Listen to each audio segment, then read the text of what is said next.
400s, RD 450s, RZ 350s. I'm going to go through here. TZR 250s. There's a Yamaha RZ 500 there of Robert Turner. There's also Andrew Hare's got the Suzuki RG 500 1986 Gamma.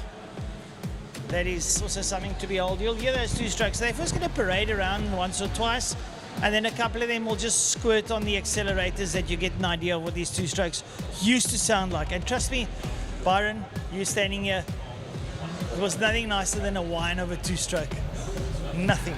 Oh, it's very special, Francois, and taking us back to those two-stroke Grand Prix days. You know, there's a lovely documentary that came out a few years ago called The Unridables, where they talk about to the likes of Wayne Gardner, Eddie Lawson, and so on, in a very, very competitive era of 500cc motorcycle racing. But yeah, you will also see out there what we used to call the water bus, which is the Suzuki GT750 two-stroke. Absolute beast to ride. I had the opportunity to ride one day. I was scared. Scared. You know? Yeah, it's very, very quick. Lance Jonas, you up here? You also had the privilege of riding a couple of two-strokes back in your day. Yeah, certainly. I love them. All my toys that I've got are two-strokes. I've got a Blaster still, which I can ride quads with. It's absolutely fantastic. And it's great to see these guys out here. I mean, Martin Petzold's out here on his championship-winning TZ250. Paul Medell's out here. John Craig is out here. Yeah, no, it's absolutely fantastic to see these bikes going around the circuit. Yeah, there are some lovely bikes. I mean, I also saw there's the 1000Z Kawasaki that is out there. And back in the day, they were also great bikes to ride, and they were also competing here at Killarney back in the day. We have got the Suzuki GS1000, the Wesley Cooley rep that's out there as well. I mean, you can go through here, you can look all day. Trevor Harker's got his Kawasaki Z1000J out there. It's illustrious. Old JB Duplessis got that AJS 350. Yes, I saw that. That is a screamer of note. No, some fantastic stuff. And I think our very own Dave Abrams is out there. I think on a Laverda, if I'm not mistaken. Yeah. He was telling me early on, he last rode around Killarney, I think was in 1988, on that exact motorcycle. So however many years later, these 20, 30 years, he's next time around Killarney on very much the same motorcycle, which is unbelievable. You know the only car that Dave ever drove? Never. It's you can't even call him a fair weather biker because he's just a biker of note. Well, there you go, the bikes through there. They always talk about shits and giggles. Martin's sitting on the GP bike in the paddock, and he looks like he's about to take on the likes of Luca Cadalora and Francesco Chili, the way he was strutting on the bike. The funny thing was, when I walked through the pits, both him and Paul Medell had their GP bikes on tyre warmers. Yeah. And I was like, really, guys, it's only a parade lap. And it's at lap 3 that they're waiting for. And Yeah. hopefully we'll keep a little bit of heat in the middle on the contact patch so we can go around. But when those guys start winding up their bikes, folks, just listen to that sound of that two-stroke. And you remember the smell of the cooking oil? Oh, yes. You know, that's just something else. You used to ride behind the guys, you can smell till the red mist sets in, and then you attack him. There's nothing like the whiff of a two-stroke. No, it's just simply something special. We sincerely hope that you, as the viewers at home, are enjoying it, and you around the circuit are enjoying it. There are a couple of four-strokes. There's a beautiful CBX Honda out there with straight pipes on. Reminds me of the days of old Mike Crawford and them when they used to come screaming around here. In actual fact, when I started racing main circuit, I think it was around 2000, 2001, on the 400, Donnie Moritz was on a CBX 1000, yeah. and he raced in our class. Well, we raced in the same race, different class, and I mean, you could hear him coming, and when he eventually got past you, you couldn't really hear your own bike.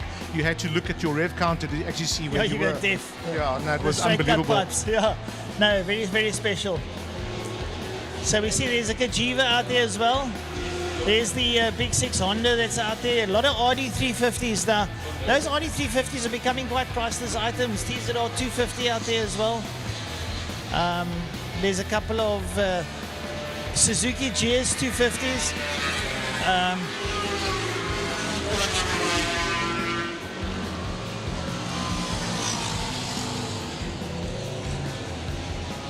Absolutely fantastic. Yeah, no, great to hear them. And I remember back in the day, Lance sitting on the outside here of Castrol Corner, watching those GP bikes come up and attacking turn number 2. Absolutely brilliant stuff. Listen to that big 6. Yep, talking about the CBX, there it goes.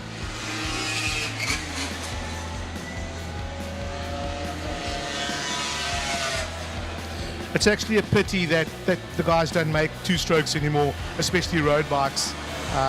They are absolute fun. Yeah, I mean, so we will remember our little youngster days, my little MB100 or my little AL80 that I had, and you know, you just used to be able to tinker on it, and it was a road bike. Yeah. Look, you were fast, you were doing 120 or 130 and you thought you were flying until a cop came past you in second gear and said to you, excuse me, pull over. And then you had to go to explain to your parents why you got a 50 Rand fine. Daddy, I got a pink ticket. So you think I work for the traffic? I'm going to squash it. You're going to work for this one, buddy. No, it's great stuff. But it's good to see the bikes out there, especially the ones that I know of, where the guys have been building them for the last 2-3 years, and to see them out there running so sweetly, it's fantastic. Kevin Cassie out, or Stuart Cassie out on the GBZ 550. Stuart's out on the 550. Gerrit Visser Senior's out on a GS 550. And there goes Martin on his championship winning TZ 250. And then John Craig on his original LC that he raced main circuit on. He's still got that bike. It's fantastic to see him out there. Well, we can see the 2 Yamahas having an absolute screamer around the track. They were working their way into Castrol Corner. Just listen to those bikes when they come past you, folks. That is just you guys there on the hill. Listen to the way that those 2-strokes, when they beat up, how nicely they sound. That sweet little kitten purr that they have.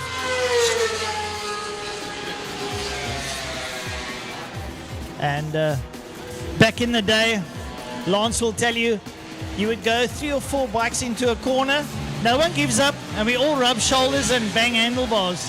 100%. And 9 times out of 10, all 4 came out of the corner. Oh, yeah, which was great. Yeah, they had a way of riding. Guys having lots of fun out there, poking it down the back straight. I see Alan Turner also out there. I think it's on bike number 40, riding with Martin. You know, and I'm looking at this list of the entrants here, Lance. So many of these guys used to race on the circuit. So many. I mean, you can go through them. I mean, you name the names. I mean, the Stopfords, the Turners, Alan Westman, Andrew Miles, Buddy Ekron. Yeah. I mean, Casey Walters. There's so many names. I mean, John Craig. You choose a name. They've all been out on circuit. The guys have raced over the years. Strange enough, I'm actually just looking here. According to this, our esteemed executive club manager Des Esom is out there on a Triumph 900. Yeah, he's on the red Triumph, from what I understand. Absolutely fantastic. That's also one of Dave Abrams' motorcycles, as far as I know. Dave said he found it difficult to ride both bikes to the track this morning.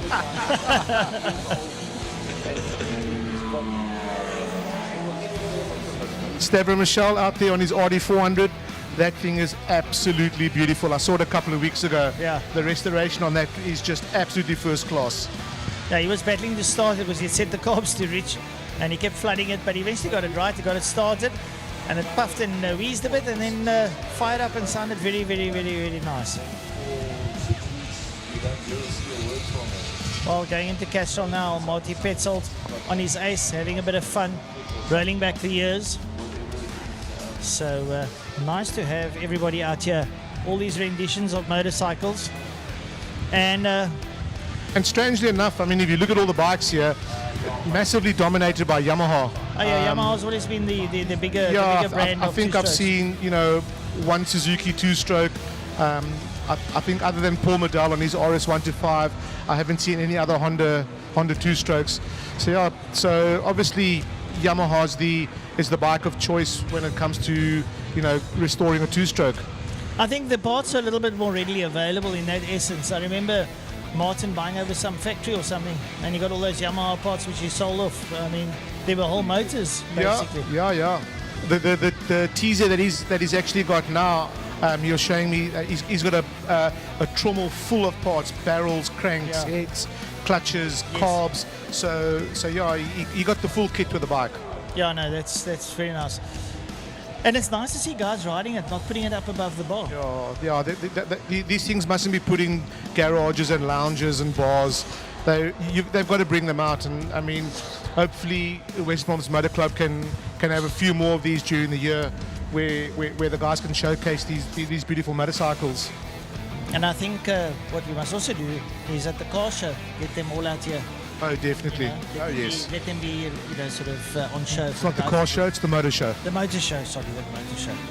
I do apologize profusely, Lance. In actual fact, I was downstairs earlier on, and the original name, I think, for the Western Province Motor Club was called METS, which was the Motorcycle and Car Club of Cape Town or something like that. Yes. So yeah, so motorcycles came first.